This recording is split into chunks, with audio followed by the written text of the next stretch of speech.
So another topic under commercial law is insurance law. What is the concept of insurance? A concept of insurance or a contract of insurance is an agreement whereby one undertakes for a consideration called the premium to indemnify another against loss, damage, liability arising from an unknown or contingent event. A contingent event is one that is not certain to take place. On the other hand, an unknown event is one which is certain to happen, but the time of happening is not known. So example of an unknown event is death because it is certain to happen, but the time of its happening is not known. Note that an insurance policy is different from the contract of insurance. The policy is the formal written instrument evidencing the contract of insurance entered into between the insured and the insurer. So what are the elements of an insurance contract? First, there is a scheme of distribution of loss. The assumption of risk is part of the general scheme to distribute actual losses among large groups or substantial number of persons bearing similar risks.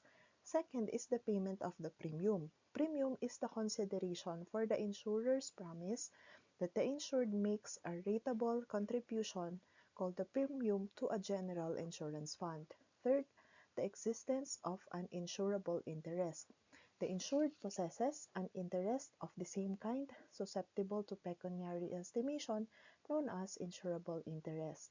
Fourth is the assumption of risk by the insurer, where the insurer assumes the risk of loss for a consideration. And fifth is the risk of loss. The insured is subject to a risk of loss through the destruction or impairment of that interest by the happening of the designated peril. What is an insurable interest? An insurable interest is the interest which the law requires the owner of an insurance policy to have in the person or thing insured.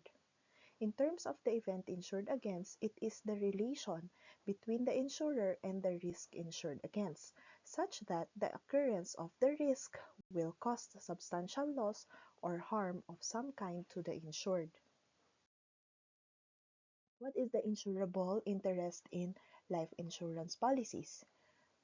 We have to note that there is an unlimited insurable interest in life insurances, except if it is effected by a creditor on the life of the debtor. It must exist at the time the policy takes effect and need not exist at the time of the loss. An expectation of benefit need not have a legal basis or need not be based on legally enforceable obligation. The beneficiary need not have insurable interest over the life of the insured if the insured himself secured the policy.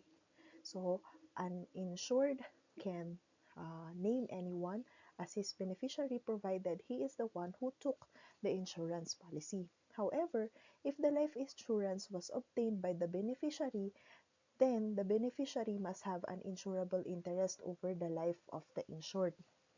Can It can also be transferred even without the consent or notice to the insurer. By express provision of Section 184 of the Insurance Code, it is not necessary that the transferee has an insurable interest. So Section 10 of the Insurance Code stipulates that every person has an insurable interest in the life and health of whom? Himself, of himself, of his spouse, of his children, and of any person on whom he depends wholly or in part for education or support, or in whom he has pecuniary interest. Third, of any person under the legal obligation to him for the payment of money or respecting property or services for which death or illness might delay or prevent the performance. And fourth, any person upon whose life any estate or interest vested in him depends. So what is the insurable interest in property? We have to note that it is only limited to the actual value of the interest in property. It must exist when the policy takes effect and when the loss occurs. Unlike in life insurance, it must only exist at the time of the effectivity of the policy but need not exist at the time of loss.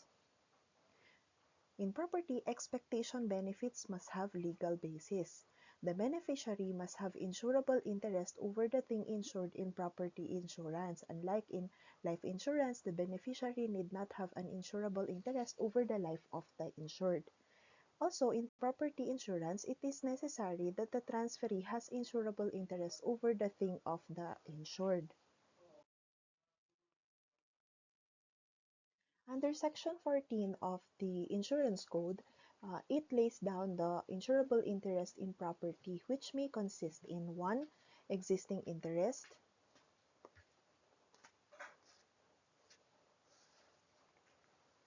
1. An existing interest, 2. An inchoate interest founded on an existing interest, or an expectancy coupled with an existing interest in that out of which the expectancy arises.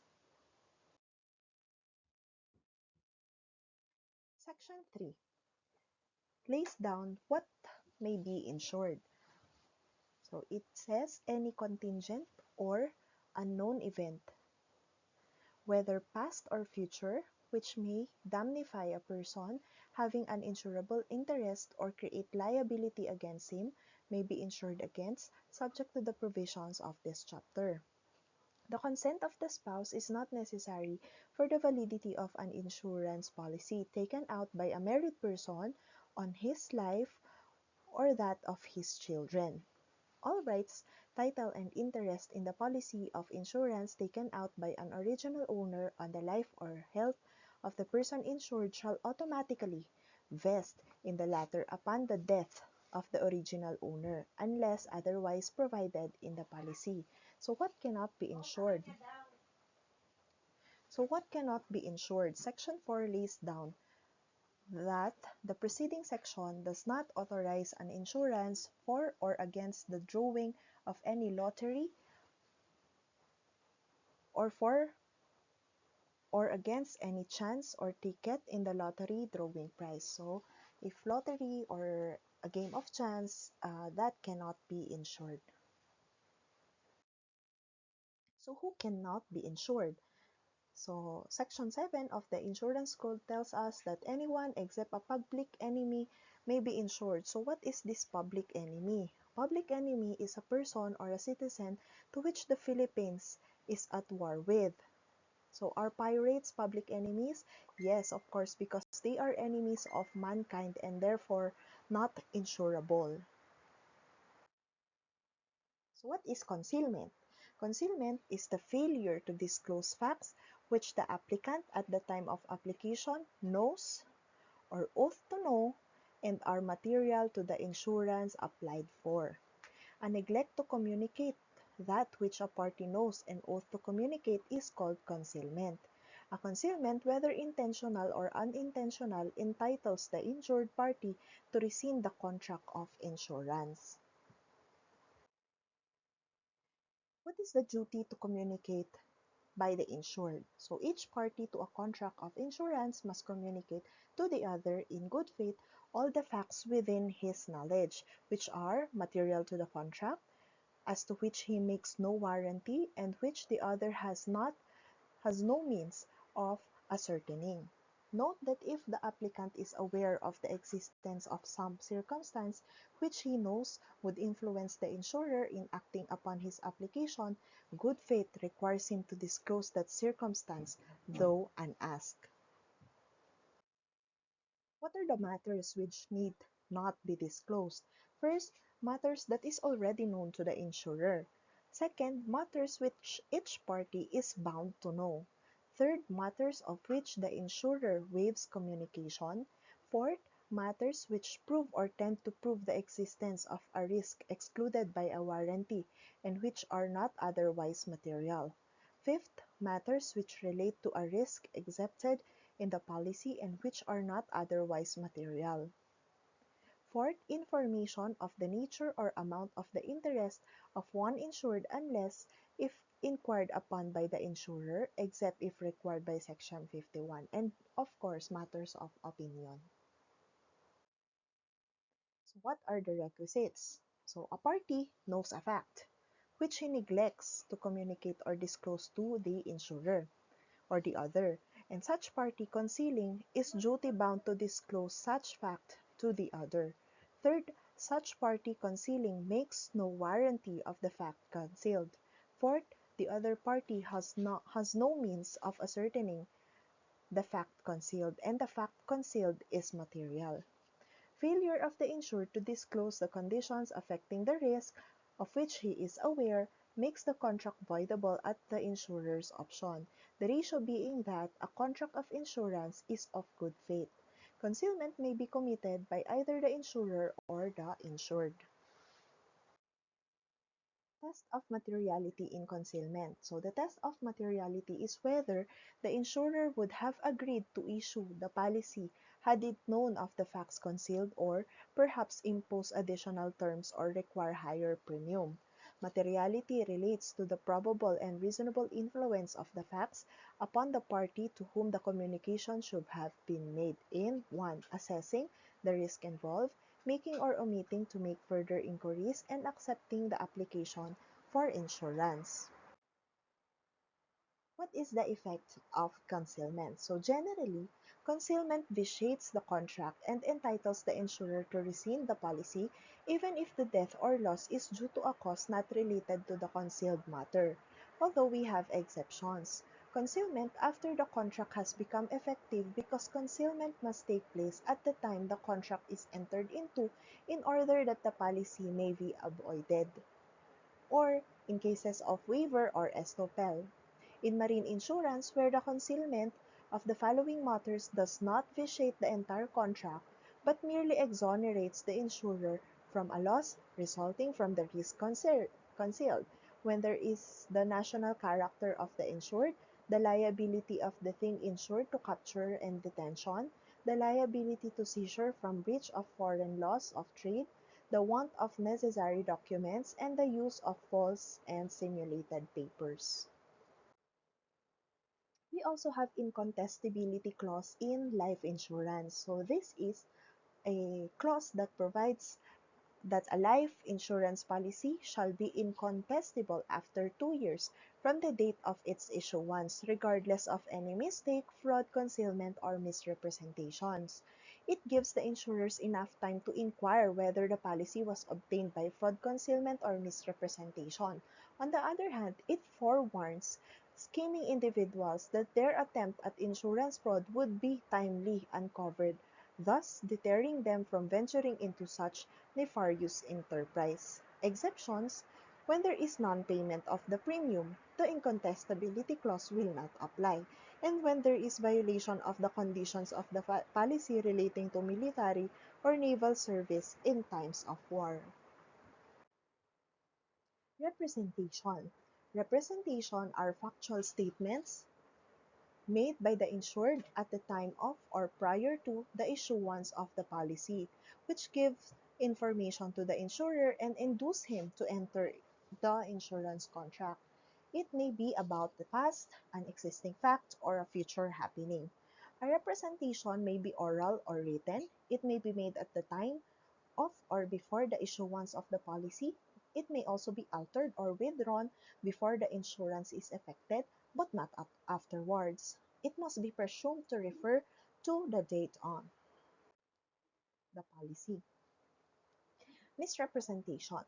Misrepresentation is a false representation which the insured states with knowledge that it that is untrue, intended to deceive the insurer into accepting the risk. It can be distinguished from concealment in a sense that it is an active form of deception, while concealment is a passive form of deception. Because in concealment, you failed to divulge a material fact which you know or ought to know, while in misrepresentation, you intended to deceive the insurer into accepting the risk. Just like concealment, misrepresentation is committed before or at the time of the commencement of the insurance contract. After this time, an insured may no longer be guilty of misrepresentation as the insurer had already been persuaded to assume the risk. So requisites of misrepresentation: that the insured stated a fact which is untrue, and such fact was stated with knowledge that it is untrue and with the intent to deceive, or which he states positively as true without knowing it to be true, and which has a tendency to mislead. Such fact is either a material to the risk. Like in concealment, fraud or intent is not essential to entitle the insurer to rescind on the ground of misrepresentation. What is the test of materiality in misrepresentation? So the materiality of representation is determined by the same rules as the materiality of a concealment. Materiality is judicial question and not left to the insurance company's sole discretion. What is the effect of misrepresentation? Well, generally, the injured party is entitled to rescind from the time when the representation becomes false. Exception: when the incontestability clause in life insurance is applicable. Second, when misrepresentation after contract takes effect. Third, waiver made by the acceptance of insurer of premium payments despite knowledge of the ground of rescission. Fourth, a representation of the expectation, belief, opinion, or judgment of the insured, although false and even if material to the risk. Fifth, representation by insured based on information obtained from third persons, not his agent, provided that the insured has no personal knowledge of the facts, believes them to be true, and explains to the insurer that he does so on the information of others. What is a policy? A policy is a written instrument in which the contract of insurance is set forth, called a policy of insurance. The policy shall be printed, from which may contain blank spaces, and any word, phrase, clause, mark, sign, symbols, signature, number, or word necessary to complete the contract of insurance shall be written on the blank space provided therein. So this is a contract of adhesion. So the policy, under the policy, we also have cover notes. So Section 52 stipulates that cover notes may be issued to bind insurance temporarily pending the issuance of the policy. Within 60 days after the issue of the cover note, a policy shall be issued in lieu thereof, including within its terms the identical insurance bound under the cover note and the premium therefore. A policy may either be open, valued, or running. Section 60 defines what is an open policy, and an open policy is one which the value of the thing insured is not agreed upon, and the amount of the insurance merely represents the insurer's maximum liability. The value of such thing insured shall be ascertained at the time of the loss. So because it is a contract of indemnity. Section 61 defines a valued policy. It is one which expresses on its face an agreement that the thing insured shall be valued at a specific sum. So there is a value. So life insurances are always valued policy. Last type of policy is a running policy. This is one which contemplates successive insurances and which provides that the object of the policy may be from time to time defined, especially as to subjects of insurance by additional statements or endorsements. An example of this is when you have a warehouse and you are maintaining an inventory. So the inventory fluctuates, it goes up, it goes down. So your policy should be on a running policy. Now, what are warranties? So, warranty is a statement or a promise made by the insured, set forth in the policy itself or incorporated in it by proper reference, the untruth or non-fulfillment of which in any respect and without reference to whether the insurer was in fact prejudiced by such untruth or non-fulfillment renders the policy voidable by the insurer. What if there is a breach of warranty? A breach of warranty is a violation of the warranty that there were no other insurances on the property insured entitles the insurer to rescind.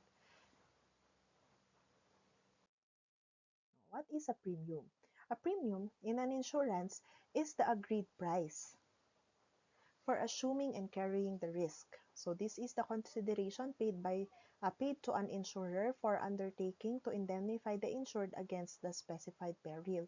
Generally, no insurance policy issued or renewal is valid and binding until the actual payment of the premium. Any agreement to the contrary is void, except whenever a grace period provision applies in case of a life or an industrial life policy, which is 30 days, whenever under the broker and agency agreements with duly licensed intermediary, a 90-day credit extension is given. Note that no credit extension to a duly licensed intermediary should exceed 90 days from the date of the issuance of the policy. Exceptions continuation when there is an acknowledgement in the contract that the premium has been paid. Fourth, when there is payment to agent. Third, in credit extension. Additional jurisprudential exceptions are those agreement to grant payment of the premium in an installment basis and partial payment has been made, and when parties are barred by estoppel. So we also have this cash and carry rule. Generally, an insurance policy is not binding unless the premium thereof has been paid, except if grace period applies, which is 30 days.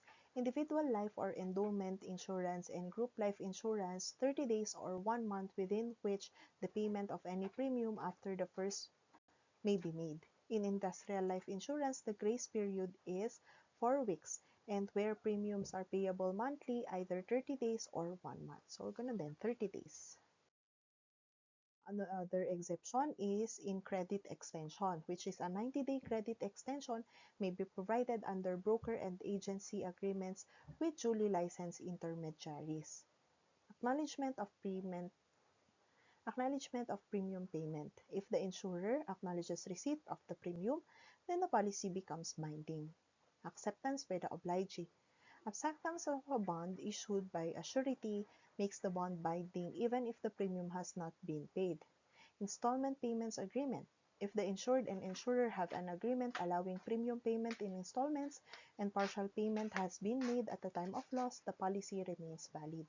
Estoppel. The insurer may be estopped from claiming non-payment of their actions or representations have led the insured to believe that the policy is binding despite non-payment. Issuance of cover notes. A cover note issued by the insurer binds the policy temporarily until the premium is paid or the policy has been issued. Loss. So, Section 85, an agreement not to transfer the claim of the insured against the insurer. An agreement not to transfer the claim of the insured against the insurer after the loss has happened is void if made before the loss, except as otherwise provided in the case of life insurance. Section 86, unless otherwise provided by the policy, an insurer is liable for a loss of which a peril insured against was the proximate cause, although a peril not contemplated by the contract may have been a remote cause of the loss, but he is not liable for a loss of which the peril insured against was only a remote cause. Section 87. An insurer is liable where the thing insured is rescued from a peril insured against that would otherwise have caused a loss, if in the course of such rescue the thing is exposed to a peril not insured against, which permanently deprives the insured of its possession in whole or in part, or where a loss is caused by efforts to rescue the thing insured from the peril insured against. Section 88, where a peril is specially excepted in a contract of insurance, a loss which would not have occurred but for such peril is thereby excepted, although the immediate cause of the loss was a peril which was not excepted. Section 89, an insurer is not liable for a loss caused by the willful act or through the connivance of the insured, but he is not exonerated by the negligence of the insured or of the insurance agents or others. Notice and proof of loss. The notice of loss is a formal notification by the insured to the insurer about the occurrence of a loss or damage to the insured property or interest. The proof of loss is a formal declaration by the insured supported by evidence detailing the extent of loss and the circumstances under which it occurred. The following proof of loss, when submitted under oath, shall be sufficient evidence to substantiate the claim.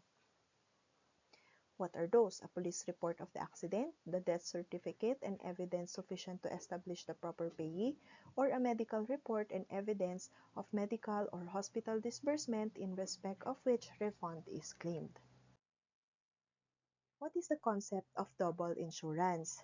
Under Section 95 of the Insurance Code, a double insurance exists where the same person is insured by several insurers separately in respect to the same subject and interest. So the requisites, there is a person insured who is the same person. There are two or more insurers insuring them separately. The subject matter is the same. The interest insured is also the same, and the risk or peril insured against is likewise the same. So the person, the subject matter, the interest, and the peril insured against are all the same, and it is insured by two or more insurers insuring it separately.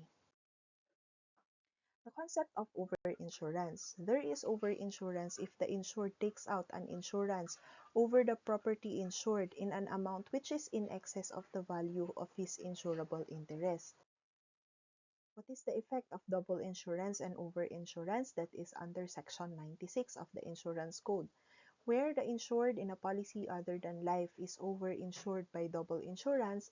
The insured, unless the policy otherwise provides, may claim payment from the insurers in such order as he may select, up to the amount for which the insurers are severally liable under their respective contracts. Where the policy under which the insured claim is at a valued policy, any sum received by him under any other policy shall be deducted from the value of the policy without regard to the actual value of the subject matter insured. Where the policy under which the insured claims is an unvalued policy, any sum received by him under any policy shall be deducted against the full insurable value for any sum received by him under any policy. Where the insured receives any sum in excess of the valuation, in the case of valued policies, or in insurable value, in the case of unvalued policies, he must hold such sum in trust for the insurers, according to their right of contribution among themselves, and each insurer is bound, as between himself and the other insurers, to contribute ratably to the loss in proportion to the amount for which he is liable under his contract. Lastly, the concept of reinsurance. Section 97. A contract of reinsurance is one which an insurer procures a third person to insure him against loss or liability by reason of such original insurance. Where an insurer obtains reinsurance, except under automatic reinsurance treaties, he must communicate all the representations of the original insured and also all the knowledge and information he possesses, whether previously or subsequently acquired, which are material to the risk. A reinsurance is presumed to be a contract of indemnity against liability and not merely against damage. And lastly, the original insured has no interest in the contract of reinsurance. So the original insured cannot go against the reinsurance insurer because he is not a party to the contract of reinsurance.